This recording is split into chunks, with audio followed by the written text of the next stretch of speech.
This is Celia Cano with Maritime Reporter TV, here today with Ashley Cordiale, estimator at Detyens Shipyard, to discuss her position at the shipyard with insights on recent ship repair jobs. Ashley, to start us off, why don't you give us just a bit of a personal and professional background with insights on when and why you became interested in a career in maritime? Yeah, sure. So I'm from New York, on Long Island, and I went to SUNY Maritime in the Bronx, and I went for engineering.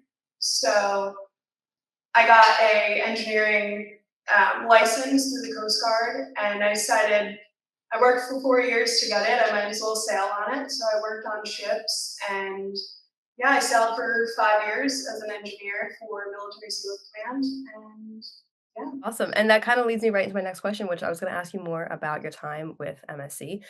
So, can you talk a little bit more about your time sailing there? So, specifically, the types of jobs you had on board, the experience in general, and then maybe some insight onto how this sailing experience relates to your job today with the shipyards as an estimator. Yeah, so I sailed for 5 years, started in 2016, left in 2021. It was a great time. I had a lot of fun.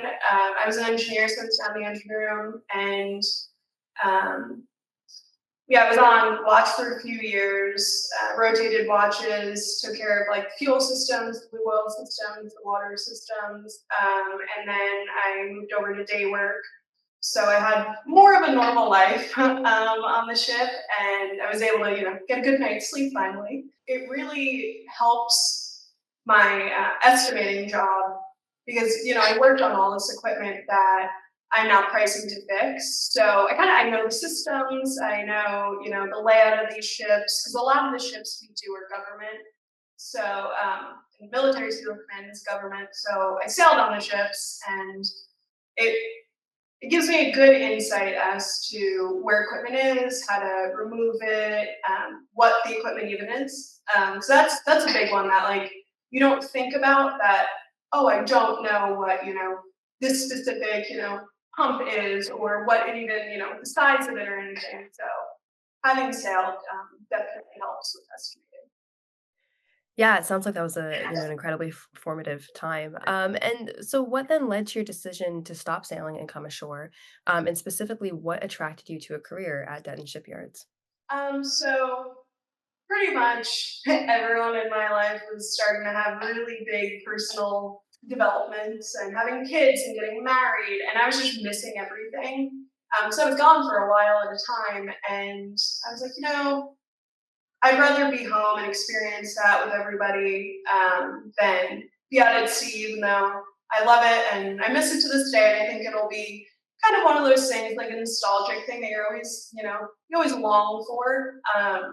So yeah, it's pretty much why. It's just personal life, and I didn't get a lot of time off, and when I did, I didn't really know when it was going to be, so it would be hard to plan anything. And now I have a job that's shoreside, and it's great, and I can plan stuff, and take time off at a reasonable time, and other people can take it off with me. It's great. I always knew that I wanted to come shoreside eventually. I just didn't know exactly doing what. And I had actually come to Denton's on the USNS Robert E. Perry back in 2018, and I just kind of fell in love with Charleston. And then one of my best friends works here, and I was like, that'll be great. It'll be like college. It'll be great. So yeah, it was a no-brainer. And Denton's is like an amazing company to work for, and really looks out for everybody. It's awesome. So, I want to talk a little bit about the work you do as an estimator and the training that you went through. I'm obviously not an estimator myself. So, if you could just talk a little bit about like, what you do day to day, and then the kind of training you underwent, and what responsibilities you have today at the shipyards. Day to day, I have work scopes from you know various customers, bunch of work items that I just have to go through and like price, and it could be varying from like the underwater hull blasting and coating, or an engine overhaul, or really anything. So I go through and I price, what department's going to go where, how many man hours we're going to assume for these. all the materials, subcontractors that we might need. And it takes longer than, a day or two to do all this stuff. It's roughly around, you can have like 3 weeks to price a project, or a month and a half to 2 months. So it's definitely a work in progress every single day. And the training that I went through, when I first started up here, I worked with a gentleman named Lance, who's since retired. We miss him dearly. And he taught me kind of everything. He was like, all right, well, we're going to start out with, you're going to read through this and you're going to determine what you think the shipyard can accomplish and what do you think we have to send out for subcontractors to do. And then you'll go through it and see if you have to pull any materials and send out for materials. So we gradually built up to then me pricing the actual work. So I would do a work item here or there, help him with it. And the first ship I actually ever helped him with was the ship I had just gotten off of 3 weeks prior. So it was fun. I was like, oh my gosh, I was just on there. Like, this is great. This is so cool.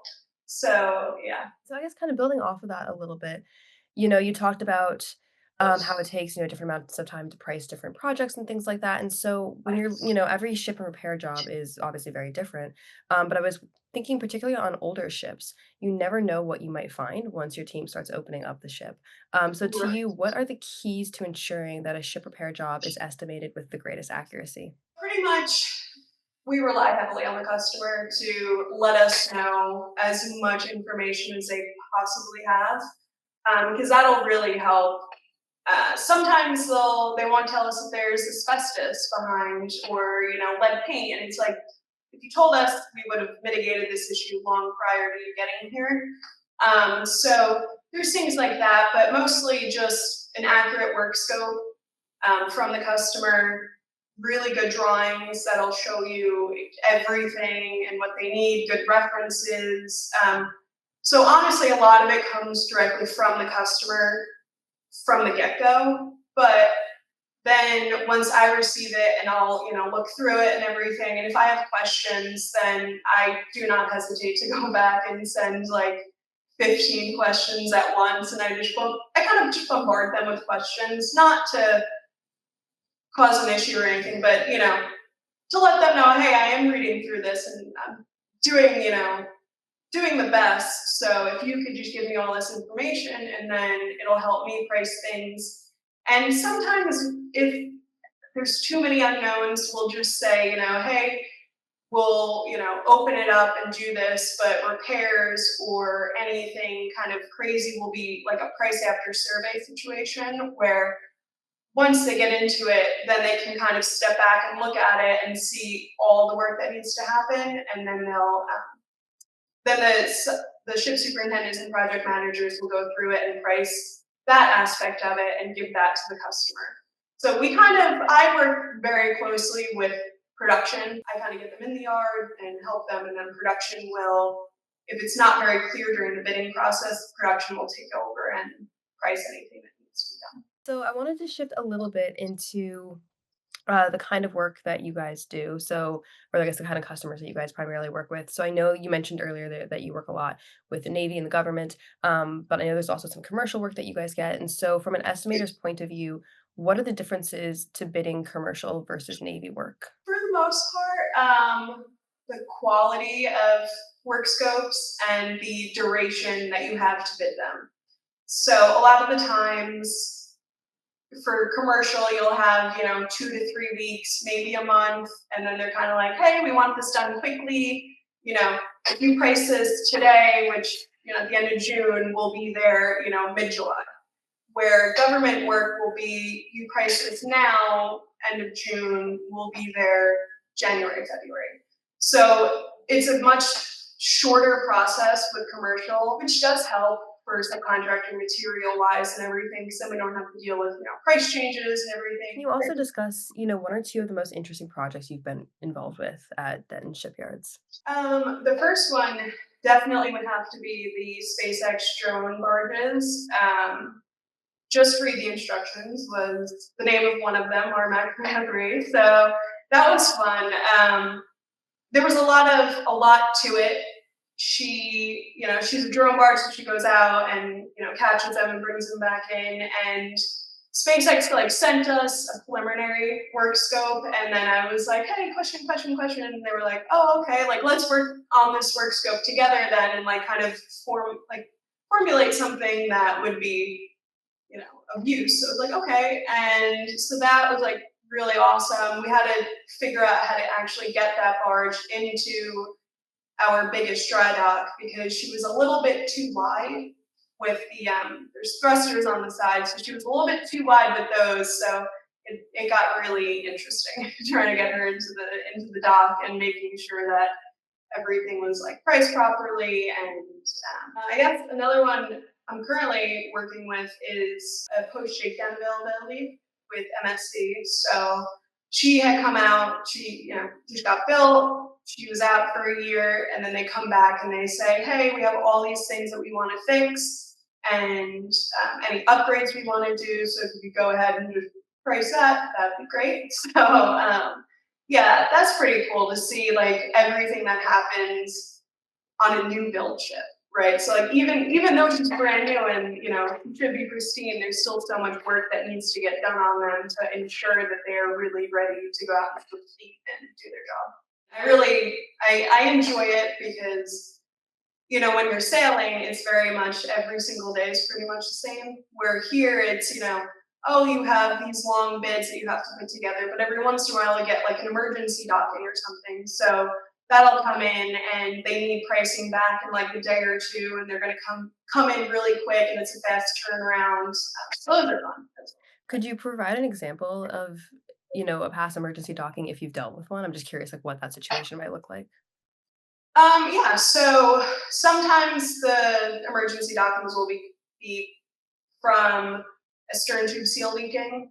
And, once those start leaking, it goes through the hull into, the engine room pretty much. And it can start, depending on how bad it is, it can start flooding the engine room. So they want to obviously fix that quickly. There's also, rudder stocks that hit the ground, and they get bent or whatever, so they got to come in.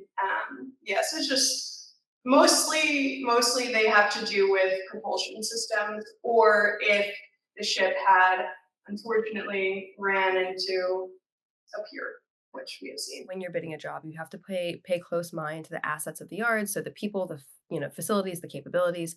Um, when you look at your job holistically, what are the specific aspects or assets of the yard that help make your estimating job easier or more effective?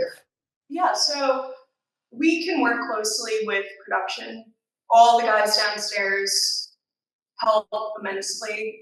So if there's work that I need a price or whatever, and I'm not sure, I can just go downstairs and be like, "Hey guys, I know you've worked this in the past, or you've seen something similar. Can you lend some advice on like how you would approach this? That way, I can approach it properly."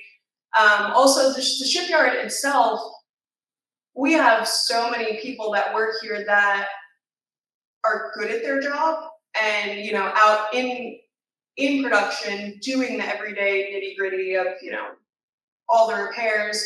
So we can do a lot of work ourselves, which really helps. Then we don't have to send it out to subcontractors as much. So we can keep a lot of stuff in house. And even the subcontractors we do have to send to, a lot of them have offices and everything at the shipyard. So if there is like a paint subcontractor that needs to, ask me a question, instead of, back and forth via email 10,000 times or a lot of phone calls, they'll just walk in my office and, sit down and be like, "What is this?" And then we can like break it down that way.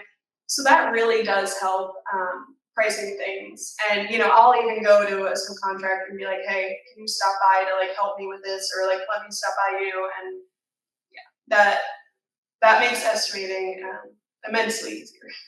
We work here. We don't work from home or anything, so that really does help because then I can also go to other estimators or like my boss and just like go in there and be like, "Hey, what did you do when you did this last time? Like, help me." So, Yeah. and we all do it with each other, and it makes it much friendlier here and everyone is looking out for each other, which really is just the beauty of Denton's, honestly.